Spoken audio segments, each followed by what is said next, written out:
Now, from WYDC TV, this is Big Fox News at 10. We start tonight with a big change in how you'll soon make local phone calls. Big Fox's Matt Kleindens tells us why you'll need to start dialing the area code to get your calls to go through. Good evening, Ann. If you want to catch up with friends or family you haven't seen since the start of the pandemic, you may soon have to dial 607 before placing that call.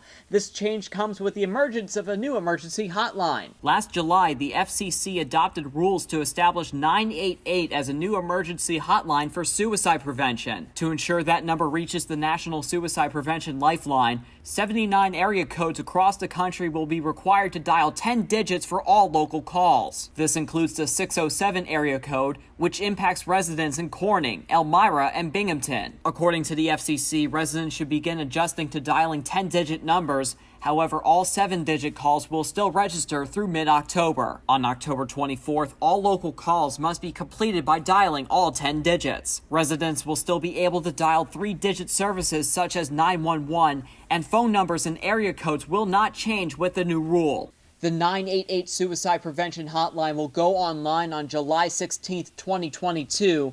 Until then, any person experiencing emotional distress should call 1-800-273-8255. Matt Kleindens, Big Fox, WYDC in Corning. 2 nearby Elmira homes are the subject of an ongoing criminal investigation. The houses are located on West Avenue and Partridge Street. A forensics unit wearing hazmat suits were seen walking into one of the homes. New York State Police did not comment on the nature of the investigation and will provide more information at a later time. Stay with Big Fox TV for updates on this case. At least 3 people were killed in a house fire in Long Island, New York Thursday. By the time firefighters got to the scene, smoke was already pouring from the top of the home. Though 3 people were confirmed dead, crews continued searching the structure for more victims. 1 police officer did suffer smoke inhalation. 2 firefighters were also hurt. The cause of the fire is under investigation. It came as firefighters were also busy with a huge fire at a commercial waste facility. The 2 fires together resulted in all of Nassau County's 71 fire departments being dispatched at the same time.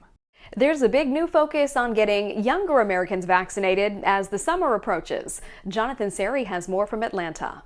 More than half of American adults have gotten their first vaccine shot, and now the focus is turning to kids. Pfizer wants permission to give its vaccine to 12 to 15-year-olds. We're expecting an FDA decision as early as this week. On Wednesday, Canadian regulators gave the green light, saying the data showed the vaccine is safe for young people. Everybody 12 years of age and older, no matter where they live or what medical conditions they might have, will be eligible to receive a COVID-19 vaccine. There's also new progress in fighting the new strains. Both Pfizer and Moderna releasing new data showing their vaccines are effective against COVID variants. And health officials say if current trends continue, infection rates should decline significantly by the end of summer. We need to keep vaccinating people, but we all need to keep practicing certain prevention interventions to help us get to the predicted good outcomes. Meanwhile, a new survey from the Department of Education shows about 54% of elementary and middle schools are offering full-time in-person learning, up from 46% in January. But most students are still learning from home, about 40% full-time and another 20% with a hybrid schedule. Officials making a big push to get kids back into classrooms, and most parents say the risk is worth the reward. The cost benefit in terms of him potentially getting COVID versus definitely having some emotional social problems, to me it was kind of a no-brainer. Students in the South and Midwest were most likely to be back in the classroom full-time, with the West and Northeast lagging behind. In Atlanta, Jonathan Seri, Fox News. If you're fully vaccinated against COVID, you may not be done yet. Moderna's president says booster shots will likely be needed every 9 to 12 months. Dr. Stephen Hoge revealed about half the participants in the company's booster study no longer had detectable immunity against the newest COVID variants. They do seem to have retained immunity against the original coronavirus strain. Moderna has said a booster vaccine can protect people against the so-called South African and Brazil variants. The company says the virus is likely to continue on several evolutionary paths, and it will continue developing vaccines for them. Pfizer announcing it will donate COVID-19 vaccine doses to Olympic athletes participating in the upcoming Tokyo 2020 Olympic Games. The International Olympic Committee made that announcement today, adding that now the national committees will work with local governments to coordinate the distribution of the vaccines. In a statement, the IOC said it encourages athletes to get vaccinated in their home countries before traveling to Japan. It appears theater fans will see the bright lights of Broadway return this fall. New York Governor Andrew Cuomo says Broadway tickets can go on sale today. The state is set to lift restrictions on the venues later this month. Still, theater owners say they plan to reopen in September. That's in part because bringing shows back requires weeks of preparation and production. Workers are needed to rebuild sets as well as casting and behind-the-scenes support. Broadway has been dark since March of last year due to the pandemic. An estimated 100,000 workers in the industry are currently out of jobs. Businesses are making steps toward recovery now that many states have pulled back restrictions. But many business owners say there's a new challenge that's hampering their efforts: a shortage of workers. As Natalie Kuko reports, owners are blaming unemployment benefits for having a hard time filling their workforce. For roofing companies, it's their busy season. And as the weather gets warmer, home improvement projects are booking fast. But as Dave Cameron puts it, finding enough workers is a bigger task. When you're in business, basically you're kind of a fireman. You're putting out fires, and the fire right now just happens to be finding enough people to put out the amount of work that needs to be done to meet your customers' needs. Last year, New York recorded the highest unemployment rate in more than 4 decades. While it was hard to find workers then, owners like Cameron say it's becoming harder to find them now. That really doesn't entice them to work. So how much can you pay someone to get them to want to leave their couches and come out and do hard work? Those benefits are set to expire in September, and that could benefit employers like Cameron Roofing, who may finally have people looking for work. But waiting for those benefits to run out could be a risk. And thinking like, I'm going to wait till then. I think you're making a mistake, because what's going to happen is you're not going to be alone. And if you don't start looking now, come September, there will be thousands of people looking for jobs, and there will only be a handful available. Some U.S. families with children will soon have more spending money in their pockets. The IRS will begin sending out payments this summer to some low and moderate income families, depending on the age of their kids. Families will get monthly payments of $250 to $300 starting in July through December. The payments are part of the increase to the 2021 child tax credit from the American Rescue Plan that passed in March. Previously, the amount was $2,000. Now it's $3,000 per child, or $3,600 for children under the age of 6. The change also allows 17-year-olds to qualify for the first time. It's been 1 year since the U.S. labor market collapsed, and the nation is far from healed. Millions of Americans are still out of work, predominantly lower-income workers, women, Hispanic, and Black workers. America lost more than 20 million jobs in 1 month when the country shut down last year. Forecasters predict America is still down more than 7 million jobs.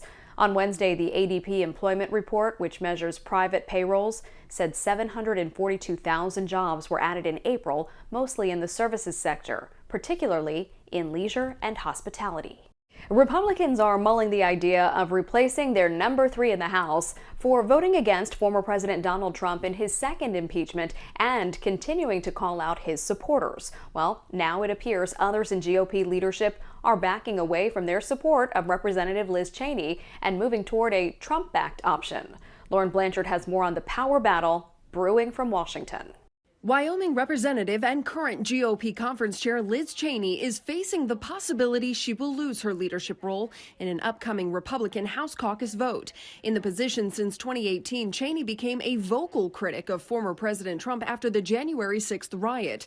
On Wednesday, in an op-ed in the Washington Post, Cheney wrote, quote, "We Republicans need to stand for genuinely conservative principles and steer away from the dangerous and anti-democratic Trump cult of personality." She also took a swipe at Republicans who have jumped wholeheartedly behind the former president. Quote, while embracing or ignoring Trump's statements might seem attractive to some for fundraising and political purposes, that approach will do profound long-term damage to our party and our country. Pro-Trump members of the Republican caucus say Cheney's anti-Trump rhetoric will not help them win future elections. You know, the vast majority of our members are talking about the next election and what it's going to take, because we're going to have to be unified. On his website, former President Trump has posted multiple times against Cheney, writing Liz Cheney is a warmongering fool who has no business in Republican Party leadership, adding his endorsement for New York Representative Elise Stefanik to be the next conference chair, calling her the superior choice. House Minority Leader Kevin McCarthy has publicly stood with Cheney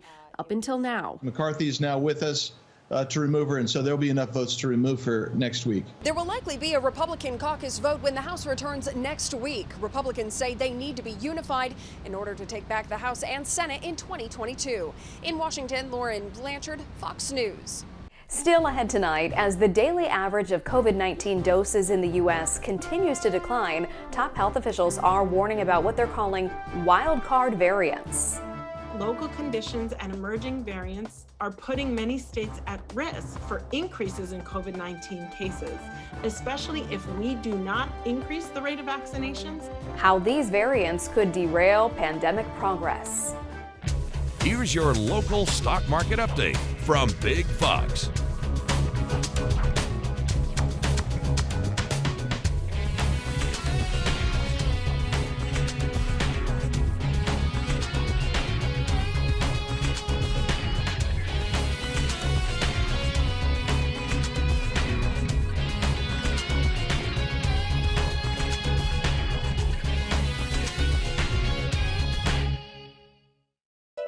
Now, your Twin Tiers forecast from Big Fox. Tonight's Big Fox forecast is brought to you by William Mattar.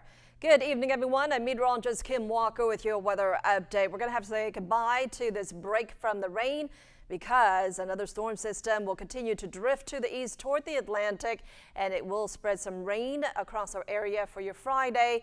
And it's also going to drag cooler air right behind it. So not only are those winds going to pick up, it is going to be pretty chilly by the end of the week. So here is a look at your planner. Our average high right now is in the upper 60s. We're not going to quite make it there. 52 degrees at 10, and then we warm up to around 56 by noon. There will be a few showers possible during the day, but notice those temperatures will be dropping by the afternoon. So it looks like our highs will be reached in the late morning into the early afternoon, and then that cold front comes in, dragging in that cooler air. So we're going to continue to see that cool air as we head into your Saturday as well. Again, temperatures in many locations in the Northeast will be about 5 to 15 degrees cooler than normal, and that's going to be the case with us as well. We are definitely going to have several mornings that will be quite cold, with readings in the 30s in some of our hometowns. Let's take a look at our future radar. At around 7 o'clock in the morning tomorrow, we are expecting increasing cloud cover ahead of these rain showers. That will start to press to the east. By 1 o'clock, it looks like Hornell, Bath, and Corning getting in on the action, and looks like Elmira will start to see a few showers by 2 o'clock in the afternoon, and then more rain continuing through about 7 o'clock in the evening. And then as we head into the overnight, most of this will be moving out. There still will be a few isolated showers that will remain at around 7 o'clock in the morning. And as those temperatures dive down into the 30s, we are expecting the possibility of a few flakes that could be flying around across our area. During the day on Saturday, there could be a few isolated sprinkles or a few isolated showers. They're not going to amount to much, but enough where we may have to use our windshield wiper. And then by 7 o'clock, all this starts to clear away. Looking ahead to your Mother's Day forecast, high pressure builds in. I think most of the day will be dry, but we can't rule out a few showers by Sunday night into your Monday with another storm system that will be driving to the east. So just keep that in mind if you're making plans for Mother's Day. Temperatures tonight, though, will be quite cold. 35 degrees the low in Elmira, 37 degrees in Corning. Partly cloudy to mostly cloudy conditions tonight, and then a few showers for tomorrow with highs in the mid to upper 50s. Our 7-day forecast calls for readings mainly, again, they're going to be below normal, about 10 degrees below normal for most of us. 58 degrees on Sunday for Mother's Day, and then another round of rain heading our way and cooler air on Monday. As the average number of doses of COVID-19 vaccine being administered declines, we're seeing a wave of reopenings across the U.S. But top health officials are warning about wildcard variants that could derail pandemic progress. Mandy Gaither has more in today's Health Minute. After hitting a wall of hesitancy, the daily average of COVID-19 vaccines continue to lag in the U.S. Although we are seeing progress in terms of decreased cases, hospitalizations, and deaths, variants are a wild card that could reverse this progress we have made and could set us back. That's why top U.S. health officials continue to call prevention measures like mask wearing and physical distancing essential to controlling COVID-19 in coming months. Local conditions and emerging variants are putting many states at risk for increases in COVID-19 cases, especially if we do not increase the rate of vaccinations. While Pfizer is still waiting on the FDA to give the green light on their vaccine for those ages 12 to 15, White House officials say they're ready to get that group vaccinated. If it is approved or authorized, as we expect, we have the ability to move very, very quickly on a number of fronts. If authorized, the vaccine would be distributed in the same ways it is to adults. There would also be efforts to use pediatricians' offices. We will be getting that information to people so parents can make quick decisions. Meanwhile, CVS is now offering walk-in COVID-19 vaccinations at more than 8,300 pharmacies in the U.S. Same-day scheduling is also available through its vaccine appointment system. For Health Minute, I'm Mandy Gaither. If what doesn't kill us makes us stronger, can it also make us more creative? One man in New York seems to think so. He took up painting at the age of 70 after surviving COVID-19, and now it's more or less taken over his life. Ty Milburn has the story.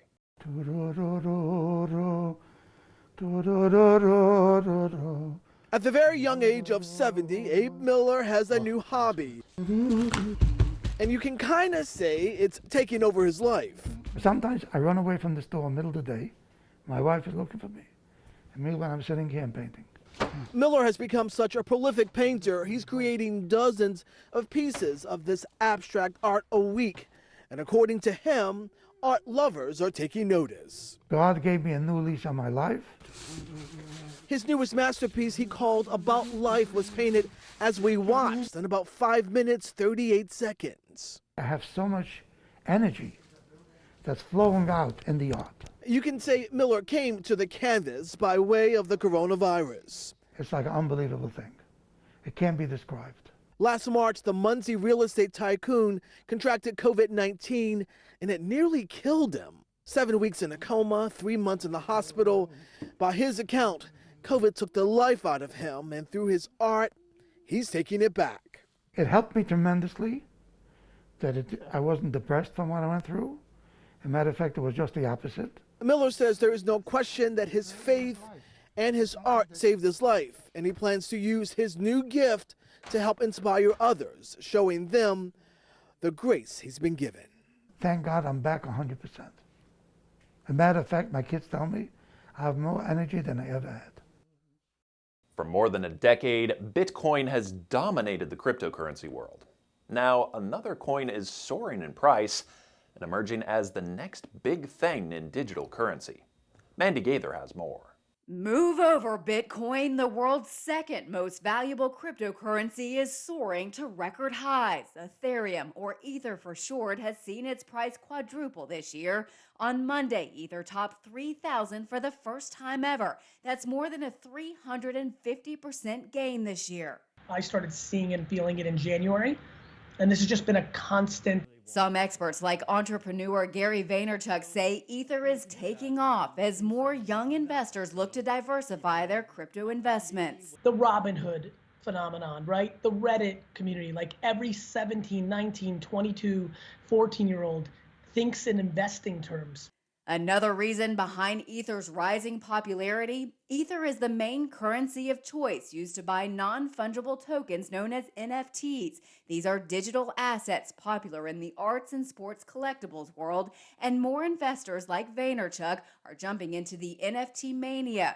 On Wednesday, he launched his own digital art collection called VeeFriends, linked to Ethereum. I'm going to use this platform the way that Transformers and Thundercats used toys, the way that Pokemon used playing cards. I'm using the medium of NFT to stand up my intellectual property. And while some financial experts warn that just like Bitcoin did in 2017, Ether may have risen too much too fast and a major plunge is possible, many adopters say they're cautiously optimistic. You have to be super careful who you trust in cryptocurrency. There's still a tremendous opportunity to make money in crypto, and I'm still going to take advantage of that.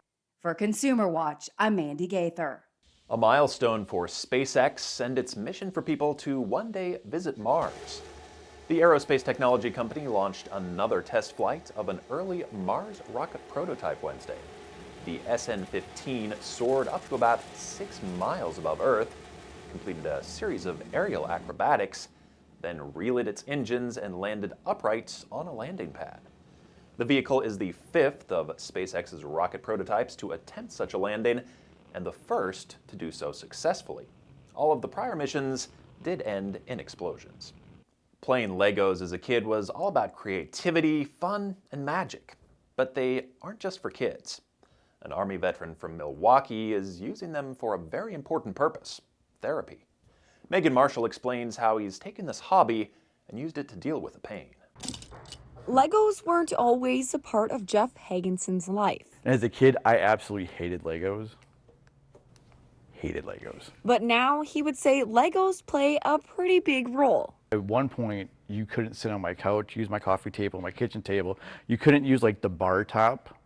You couldn't use the counters in my kitchen. Everything was Legos. These thousands of blocks have helped bring Jeff to a happier and healthier place than he was many years ago.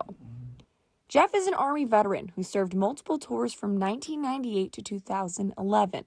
After his final tour, he battled PTSD and turned to drugs and alcohol before his life changed in 2015. I thought I was doing well, and then one weekend, a memory came up on Facebook from when I was in Afghanistan, and everything just kind of, literally within, I want to say like 24 hours, went from being clean and sober, happy, to in the hospital with a broken back from a suicide attempt. But his story didn't end there. He began working with Legos while at the Milwaukee VA in 2018, discovering he had a new hobby he could use to keep his mind occupied. It just means pain relief. It's just a way of dealing with it other than going back to the alcohol and the drugs like I used to. Turning to Legos instead. Jeff has built hundreds of them in just 3 short years. His favorites, of course, are Star Wars. You got the R2-D2s, you got regular battle droids. So as he makes the way around his newly set up exhibit at the War Memorial, he reflects back on all he's made and the things he's accomplished while building these Legos. You got all the cars, you got Dom's Charger from Fast and the Furious, the Aston Martin. A form of therapy, symbolic of him putting the pieces back together for himself while building creations that are out of this world. We want to leave you with a smile tonight. Is it possible to show enough gratitude for all that nurses do? Well, this week is the perfect time to start. Today is National Nurses Day, which kicks off Nurses Week. It's a special time set aside to thank nurses and other healthcare workers for their tireless hard work, especially this past year during the COVID-19 pandemic. National Nurses Week ends on May 12th, which is the birthday of Florence Nightingale, the founder of modern nursing. So, give the nurses in your life a well-deserved shout-out this week. Or if you are a nurse, some coffee and food chains are showing their appreciation with freebies and deals. Thanks so much for joining us. Have a great night.